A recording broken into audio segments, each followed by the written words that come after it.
नवविवाहिता की गणगौर ऐसे होता है 16 दिन का पावन गणगौर उद्यापन, 16 पिंडी, 16 कन्याएं, 16 श्रृंगार और आखिरी दिन का भव्य विसर्जन। जानिए पूरी गणगौर उद्यापन विधि। गणगौर उद्यापन पूजन सामग्री: लकड़ी की चौकी या पटरा, कलश तांबे का, मिट्टी के कुंडे, गमले 2, दीपक मिट्टी, हल्दी पाउडर, कुमकुम, मेहंदी, गुलाल, अबीर, काजल, चावल, घी, फूल, दूब, आम के पत्ते, पान का पत्ता, 5 गेहूं, कलश पानी से भरा हुआ, नारियल, सुपारी, कपड़ा गणगौर के लिए, डलिया या टोकरी बांस की, कपड़ा लाल चुनरी। गणगौर उद्यापन की अतिरिक्त सामग्री अंतिम दिन के लिए: साड़ी, श्रृंगार का सामान, 16 श्रृंगार का सामान, गेहूं, गुने आटे के, सीरा, हलवा, पूणी। गणगौर उद्यापन की विधि। नव विवाहिता गणगौर का उद्यापन करती है। नव विवाहिता कन्या पहली होली पर गणगौर की पूजा अपने मायके या ससुराल में करती है। इसमें 16 दिन तक पूजा होती है। यह गणगौर जोड़ने में पूजा जाता है। नव विवाहिता एवं 16 कुमारी कन्या एक साथ पूजा करती है। नव विवाहिता अपने पड़ोस के 16 कुमारी कन्याओं को एक एक सुपारी देकर गणगौर पूजा का निमंत्रण देती है। सभी मिलकर नव विवाहिता के घर पर गणगौर की पूजा करती है। होली की राख या काली मिट्टी एकत्रित करते हैं। चौकी या लकड़ी के पाटे पर रोली से स्वास्तिक सतिया बनाएं। चौकी पर दाहिनी ओर पानी से भरा कलश रखें। कलश के ऊपर पान के 5 पत्ते रखें और पान के पत्ते के ऊपर नारियल रखें। चौकी के एक तरफ साबुत सुपारी को गणेश जी के रूप में रखें।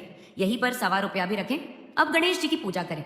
होली की राख या काली मिट्टी से छोटी छोटी 16 पिंडी बनाएं। सभी पिंडियों को चौकी पर रखें। सबसे पहले उन पिंडियों पर पानी के छींटे दें।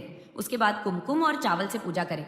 चौकी के पास ही दीवार पर कुमकुम, मेहंदी, हल्दी और काजल से टीका लगाएं। कुमारी कन्याएं 8-8 टीके और विवाहित स्त्रियां 16 टीके लगाएं।